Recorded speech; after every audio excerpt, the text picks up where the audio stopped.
करना चाहता हूं, इस इम्पोर्टेड हुकूमत को एक पैगाम देना चाहता हूं।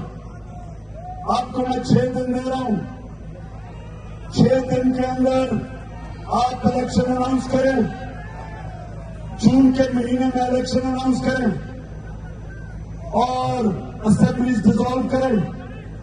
अगर 6 दिन के बाद ये नहीं करेंगे आप, तो मैं सारी अपनी कौम को लेके वापस इस्लामाबाद आऊंगा।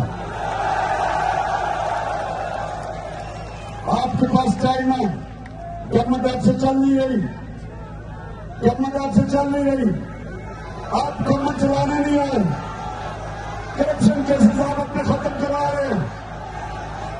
इसलिए 6 दिन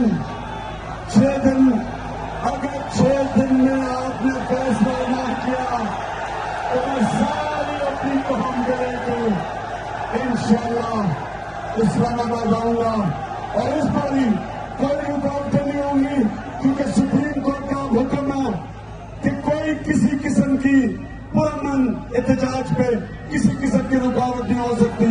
तो इंशाअल्लाह पंजाब से भी सारे लोग पहुंचेंगे और इंशाअल्लाह जो मैं चाहता हूं कि 20 लाख लोग इस्लामाबाद में हम इकट्ठा करेंगे अगर आपने इलेक्शन अनाउंस किए। पाकिस्तान जिंदाबाद।